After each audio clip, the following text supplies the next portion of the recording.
Dans l'actualité de ce vendredi soir, le mouvement pour le salut du BAM lance un cri de cœur pour sauver la province. Le mouvement a affirmé vouloir travailler pour le retour de la sécurité dans la dite province qui fait face à des menaces des hommes armés depuis quelque temps. Plus de détails dans ce journal. Dans la même optique, le mouvement Ougoul-Mufi dans la région de l'Est qui lutte pour plus de sécurité et d'infrastructures dans la région a dressé le bilan de ses activités menées durant un an. On en parle également. Moi, l'orpheline, un long métrage fiction d'une 38 minutes déjà disponible pour les cinéphiles. Le film qui relate la vie d'une orpheline a été présenté hier à Ouagadougou au ciné Burkina. Retour sur le lancement du film dans un instant. Voilà donc le sommet de cette édition. Bonsoir à tous et soyez les bienvenus à cette édition de 18h45. Pour débuter, sur les 9 communes que compte la province du BAM, 5 communes sont menacées par les groupes armés. Le mouvement BAM Fangé, qui signifie Mouvement pour le salut du BAM, a lancé un cri de cœur ce matin. Au cours d'une conférence de presse, il demande des actions fortes pour sauver la province de BAM. Daouda Yamiogo pour les précisions. Il faut sauver les milliers d'habitants de la province du BAM sans délai. C'est l'appel des ressortissants du BAM réunis au sein du mouvement BAM Fanré qui signifie Mouvement pour le salut du BAM. Selon ce mouvement, les populations du BAM sont sous l'autorité des terroristes depuis 7 ans. À ce jour, une partie importante du BAM, la rive droite du lac BAM, le nord et le nord-ouest est sous contrôle des groupes armés qui effectuent permanemment des raids et décident de qui doit vivre ou mourir avec des exécutions ciblées. Sur le tronçon Kongoussi-Bozanga et aux alentours, les Hani font des raids, procèdent à des contrôles de routine, jubilent sur la route nationale. Les multiples alertes ne reçoivent pas les réponses qu'il faut et la population, la mort dans l'âme, doit abandonner sa terre pour d'autres horizons. Comment comprendre que la périphérie de la ville de Kongoussi soit attaquée sans aucune intervention des FDS de 5h à 7h du matin? Soutien humanitaire et réinstallation des déplacés internes, la sécurisation des communes non occupées par les terroristes sont autant de requêtes adressées aux autorités de la transition pour sauver la province du BAM. Il faut sauver le BAM et cela est une revendication et non plus un cri de cœur. Sauver le BAM commence par la sécurisation des communes et zones qui ne sont pas encore atteintes et ensuite la réinstallation des habitants qui viennent d'être délogés tels que ceux de Cargo, Namsigia, Nasr et progressivement jusqu'à ce que tous retournent dans leur village. L'installation d'un détachement ou d'une base militaire dans la zone de l'arrière-pays du lac BAM est une condition indispensable. Et cette revendication doit être satisfaite dans les plus brefs délais car cette zone ne doit plus être un trou noir comme dit plus haut. Cela permettra à la population d'avoir un minimum de confiance quant à leur sécurité. Namsigia est un grand centre autour duquel gravitaient plus d'une dizaine de villages. Sa reconquête rapide va susciter un grand espoir pour la commune de Bozanga et toute la province. L'opérationnalisation de la brigade de gendarmerie de Zimtanga, construite mais non encore occupée, sera sans nul doute une bouffée d'oxygène pour toute la commune du même nom. Le mouvement BAM Fanré compte dans les jours à venir transmettre un mémorandum aux autorités pour lutter contre l'insécurité dans les localités. L'actualité nous conduit cette fois-ci dans la région de l'Est à Fadangourma. Le mouvement Ougoul-Mufi a fait un point de presse samedi dernier. Ce mouvement de la société civile qui lutte pour plus de sécurité et d'infrastructures dans la région de l'Est a dressé le bilan de ses actions menées durant un an. Pour le coordonnateur du mouvement Ougoul-Mufi, la situation sécuritaire reste préoccupante. Emmanuel Ouba, dont les propos ont été recueillis par notre correspondant Moussa Yonli, s'exprime. La situation sécuritaire de la région de l'Est ne s'est pas améliorée au cours des 12 mois. En effet, alors que la région comptait 84 827 personnes déplacées internes au 28 février 2021, elle en totalise 156 485 au 28 février 2022, soit une croissance de 84%. En mai 2021, on a enregistré un total de 570 établissements fermés contre 953 établissements au 28 février 2022.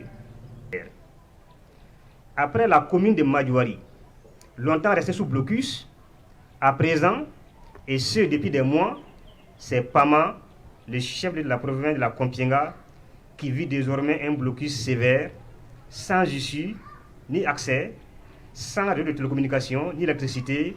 La situation s'est également empirée dans les autres provinces, parce qu'à ce jour, dans la Tapua, la Kompienga, le Gourma, les populations vivent une situation très pénible.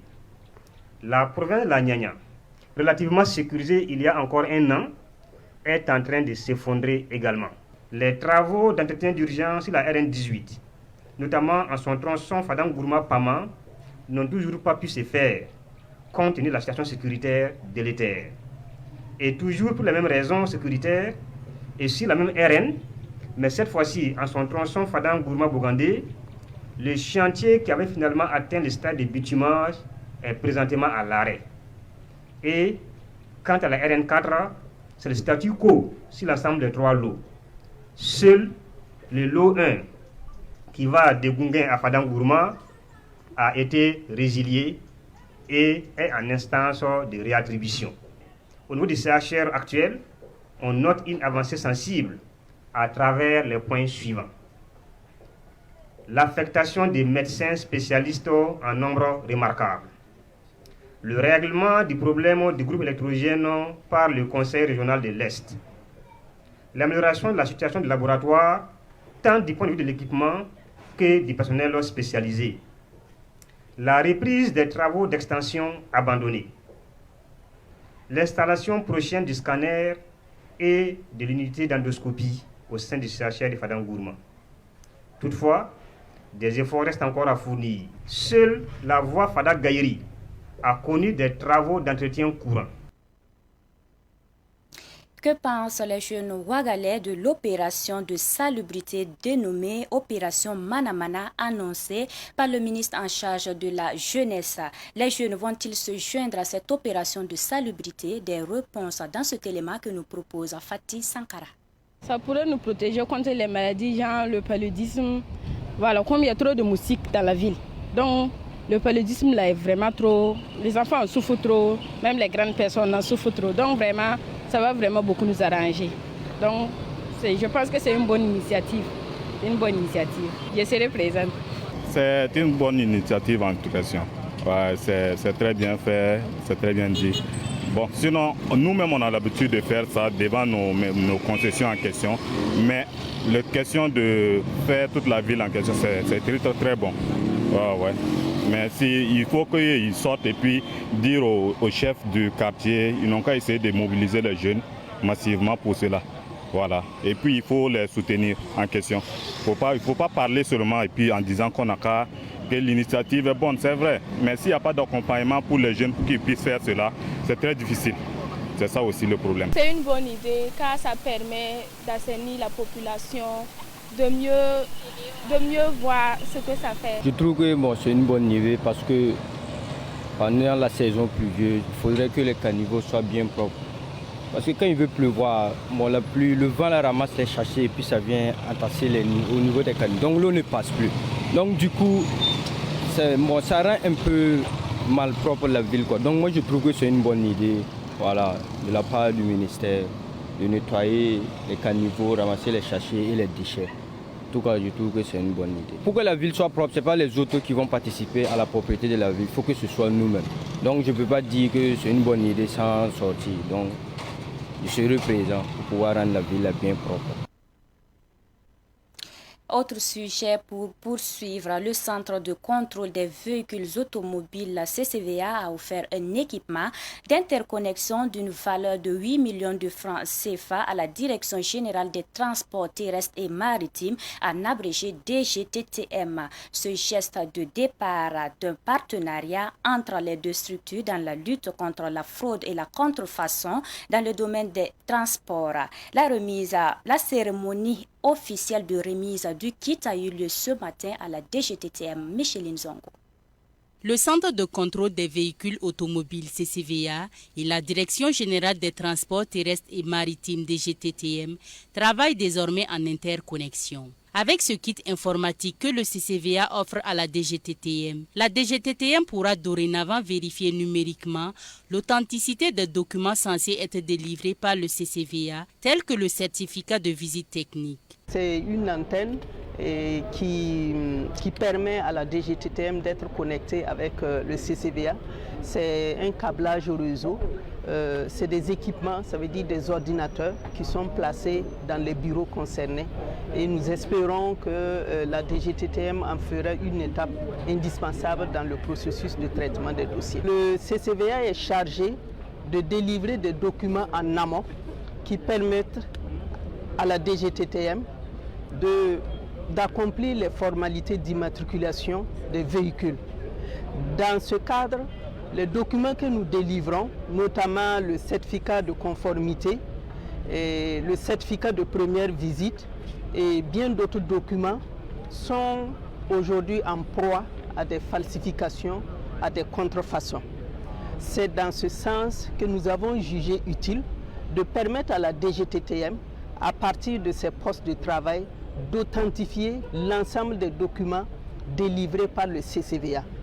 En ce moment, ils n'ont plus besoin de se déplacer au CCVA pour s'assurer de l'authentification, mais à partir de leur position, ils ont la possibilité d'interroger la base de données du CCVA et de dire si le certificat de conformité est authentique, si la visite technique est authentique, si l'ensemble des documents produits par le CCVA est authentique. Cette interconnexion entre les deux structures permettra entre autres la garantie de la sécurité des documents et l'amélioration des recettes douanières liées notamment aux véhicules importés. Cet équipement qui est offert aujourd'hui à la DGTTM va lui permettre d'authentifier les documents douaniers qui sont produits et qui accompagnent les véhicules qui sont envoyés ici donc pour immatriculation. Ça permettra également à la DGTTM d'authentifier les documents d'inspection technique qui sont produits au niveau donc, du CCVA. Et donc, cet équipement-là vient comme une solution intermédiaire pour donc combattre le faux et la contrefaçon donc, dans la production donc, des titres de transport au Burkina. Cette interconnexion entre le CCVA et la DGTTM à Ouagadougou n'est que la phase pilote. Elle s'étendra sur les autres directions régionales en charge des immatriculations des véhicules. Le président directeur général d'Argile Santé était la semaine écoulée en Côte d'Ivoire sur invitation d'un centre de réinsertion de toxicomanes. Le déplacement en Côte d'Ivoire l'a empêché d'animer le dimanche surpassé sa séance de sensibilisation appelée thérapie de groupe. De retour de Côte d'Ivoire, il a présenté ses excuses aux patients au cours d'une séance de sensibilisation. Sibli Nankelse. Les merveilles que le produit Stop Sissi du président directeur général de Nord Parfait Oumarou Oubda fait au Burkina Faso sont perçues au-delà du pays. En Côte d'Ivoire, le promoteur de Stop Sissi est sollicité pour soulager des toxicomanes. Une femme, une coordinatrice de lutte anti-drogue qui a intercepté la vidéo en Côte d'Ivoire et elle a pris attache avec moi. Premièrement, elle a demandé à ce que j'envoie le produit pour qu'elle puisse sauver des enfants en Côte d'Ivoire là-bas. Donc je lui ai dit, soit vous venez au Burkina Faso avec les enfants, soit vous organisez de telle sorte que je viens là-bas. Elle dit, bon, qu'elle va voir avec le ministère, voir avec ses supérieurs, si c'est possible.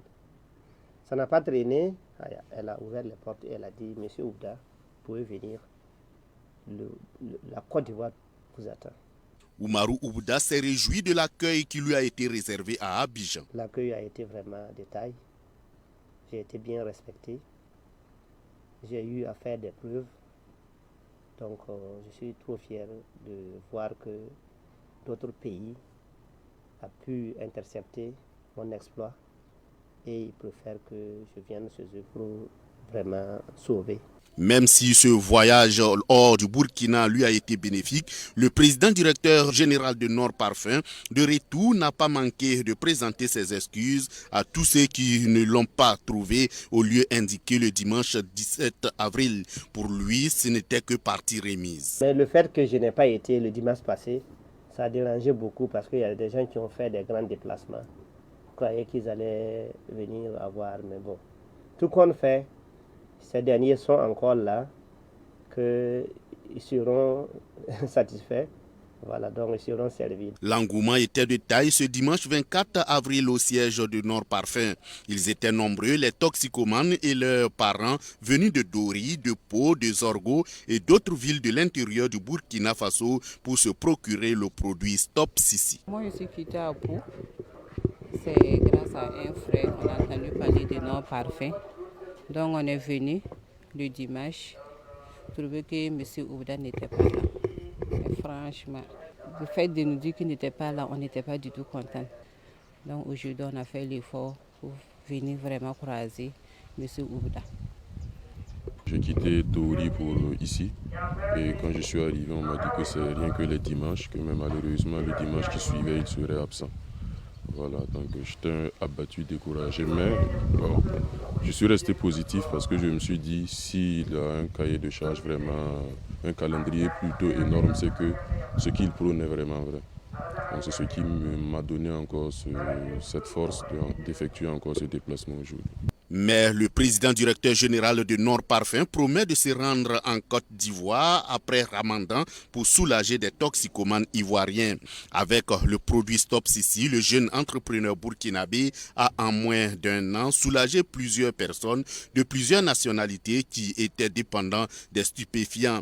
La drogue, la cigarette, l'alcool, le tabac, les amphétamines, la cola. Oumarou Oubda fait la fierté de la jeunesse burkinabé.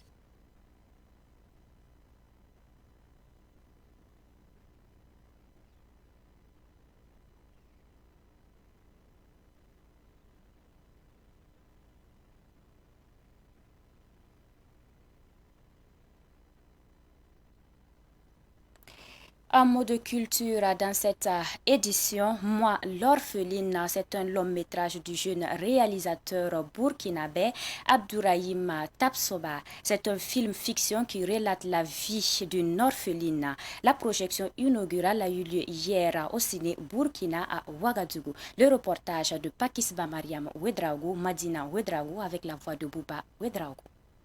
Elle est partie, toi aussi, tu suis les mêmes pas. Tu me ramènes un bâtard. Tu es déjà bâtard, mais ça ne te suffit pas. Tu es né pour être misérable. Moi, l'orpheline est un long métrage fiction qui relate le vécu d'une orpheline confiée à sa tante maternelle après le décès de sa mère. Venue au monde après un viol, celle-ci sera violée à son tour aussi. Les cinéphiles disent avoir retenu des leçons de vie après avoir suivi ces films. C'était vraiment un film avec beaucoup d'émotions. C'est un film vraiment que nous avons apprécié, qui traite d'un fait de société, un fait réel vraiment de la société, et il a su bien le décliner. Voilà, la leçon, c'est de toujours aimer tout le monde, parce qu'on n'est pas orphelin parce qu'on le veut, on est orphelin par la nature, par des faits de nature, donc on ne peut pas vraiment en vouloir à quelqu'un qui n'a pas ses parents. Déjà que cette personne traverse des difficultés, voilà, tout ce que nous pouvons, c'est beaucoup plus les faire sentir qu'ils ne sont pas orphelins également et qu'ils puissent s'intégrer dans la société comme tout le monde. Ali Desongo, actrice principale, dit être la voix des sans-voix à travers le rôle qu'elle joue dans le film. Je ne suis pas à ma première expérience en matière de tournage, mais le tournage s'est super bien passé, on va dire. Le plateau était assez relax, il y avait la bonne ambiance entre les acteurs et tout, donc c'était vraiment bien. Je me suis sentie particulièrement concernée parce que ce sont l'histoire relate des cas que nous constatons tous les jours dans le quotidien, des enfants maltraités, des enfants abandonnés. Donc j'ai essayé d'être, on va dire, la voix des sans-voix. C'est une manière pour les réalisateurs de sensibiliser les personnes qui ont en charge des orphelins. J'ai réalisé ce film, c'est pour passer un message à toutes ces personnes qui prennent du plaisir à maltraiter les enfants d'autrui parce que leur géniteur n'est plus à leur côté. Ces enfants n'ont pas choisi leur destin. Voilà, et nul n'est vraiment éternel. Donc c'est un message que je vais passer et demander à toutes ces personnes, si vous abritez ces enfants chez vous, accueillez-les à bras ouverts, donnez-leur l'amour qu'ils méritent, car ces enfants ont besoin de vivre comme tous ces enfants aussi, qui ont leurs parents à leur côté. Les 2 semaines de tournage, voilà, puisque tous les acteurs étaient vraiment, comme vous avez constaté, les acteurs ils étaient vraiment waouh, ils ont bien joué, interprété leur rôle, donc ça n'a pas pris autant de temps, voilà, parce qu'on faisait qu'une seule prise, parce qu'ils sont bons. Quand c'est bon, ça se félicite. Moi, l'orpheline passe au ciné burkinais du 25 avril au 1er mai prochain, aux séances de 18h30, 20h30 et 22h30. Tu es enceinte, Carole. Et même tes seins ont pris du volume. Tu es enceinte, Carole.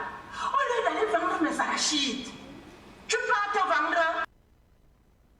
Page sport à présent et nous parlons du championnat national des juniors. C'est le Real du Faso qui a remporté le titre de champion national de la saison 2020-2021 chez les U20. Le club Ouagalais a battu en finale Colma Athletic Club de Bobo. C'était le dimanche dernier au stade municipal Dr Issoufou Joseph Konombo de Ouagadougou. Ruben Wilson Kodio. Le Real du Faso imprime sa marque sur cette saison sportive 2021-2022. Après avoir arraché son ticket pour la montée en division d'élite en dominant la 2e division de la poule A, le Real du Faso n'a pas du tout tremblé en finale du championnat des U20. Les jeunes Ouagalais plus frais et plus en forme ont dominé de la tête aux pieds les Bobolais, champions en titre par 5-0. Les 2 entraîneurs se prononcent à la fin du match. Peut-être c'est le temps auquel la finale a été reprogrammée. On avait un peu arrêté les entraînements. Donc dimanche, on nous a averti qu'à la finale, ce jour-là. Donc on a eu 4 jours seulement pour se préparer. Les enfants étaient à la maison. Comme il y a le carême, à Bourg-Glasso, vous savez qu'on est pleinement musulmans là-bas. Donc quand il y a le carême, ils ont du mal à sortir à l'entraînement. Donc quand on a pris le jour de la finale, on a essayé de regrouper les enfants en 4 jours pour mettre quelque chose en place. Mais vous avez vu, il n'y avait pas de rythme. Et puis c'est normal. L'adversaire, ils ont lourdement mérité leur victoire. Depuis la saison dernière, avec le doyen Piori, on a mis des principes en place. Donc, voilà, c'est ce qui a fait qu'aujourd'hui on a gagné. Voilà, donc je vais porter vers l'avant et on cherche les failles de l'adversaire puis planter les buts uniquement. C'est comme ça. Voilà, on a travaillé depuis 10 ans. Je pense que c'est l'aboutissement d'un travail acharné. Le directeur technique national à la Fédération burkinabé de football a suivi toute la compétition au niveau de la petite catégorie. Pascal Yougoubaré tire les leçons de cette compétition. On peut retenir au regard déjà des résultats que vous avez observés qu'il y a des progrès de part et d'autre au niveau des académies et des centres. Vous avez dû constater un gros déséquilibre qui témoigne de la différence de travail et de la disponibilité des moyens et des encadreurs. C'est des enseignements que nous, en tant que techniciens, nous allons tirer et donner des conseils, mais aussi les équipes qui participent se font une certaine expérience, font la jauge un peu du travail qui reste à faire. Nous avons regardé, quand bien même avec les 5 buts que nous avons observés, il y a des enseignements à tirer pour davantage rendre les équipes plus performantes, parce que qui parle des juniors déjà parle de la porte des seniors. À la Fédération burkinabé de football, on se réjouit de la tenue de cette compétition qui prépare la relève de l'équipe A. C'est juste pour dire que la Fédération burkinabé de football a toujours travaillé dans le sens de la préparation de la relève. Et pour nous, cette compétition vient tout dire. Tout dire que, en tout cas, nous allons continuer à œuvrer dans ce sens-là pour que nos équipes puissent avoir une bonne relève. Le vaincu a reçu un chèque de 400 000 francs CFA, plus un jeu de maillot et des ballons. Et le vainqueur, le même montant, plus le trophée, un jeu de maillot et des ballons.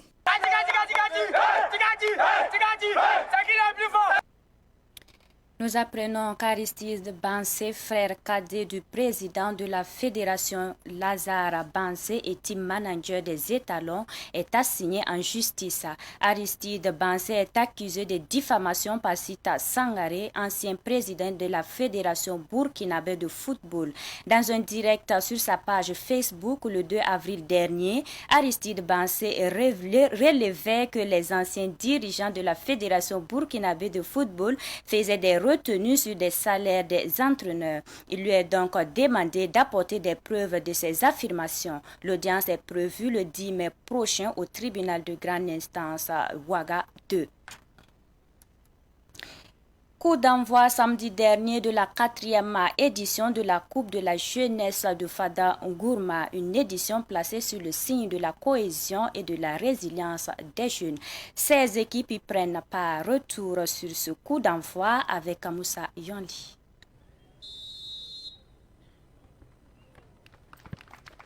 C'est parti pour la Coupe de la jeunesse de Fada Ngourma.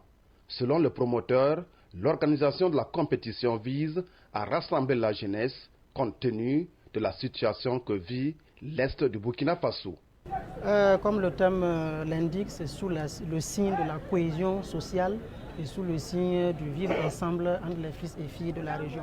Alors vous n'êtes pas sans savoir que le Burkina Faso en particulier la région de l'Est vit une situation sécuritaire sans précédent. Donc pour nous, c'est une activité de résilience face aux défis sécuritaires, mais aussi c'est une activité de promotion de paix, de cohésion sociale entre les jeunes de la région de l'Est.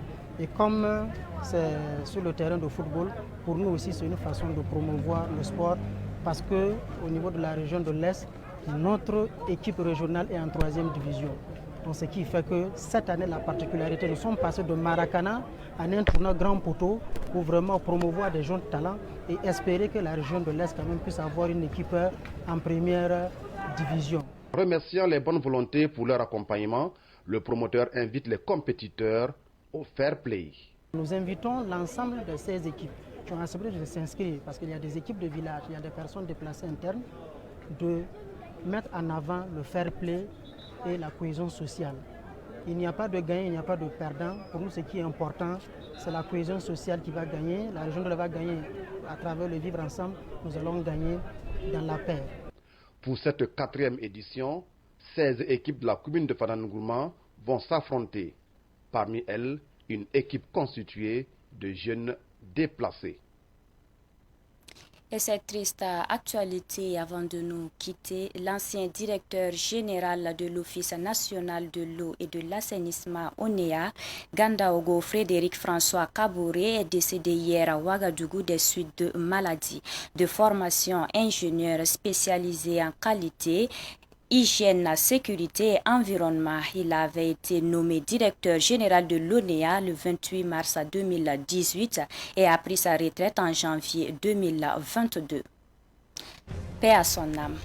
C'est la fin de votre journal. Merci à vous qui l'avez suivi. L'actualité continue sur Saban TV. Bonsoir.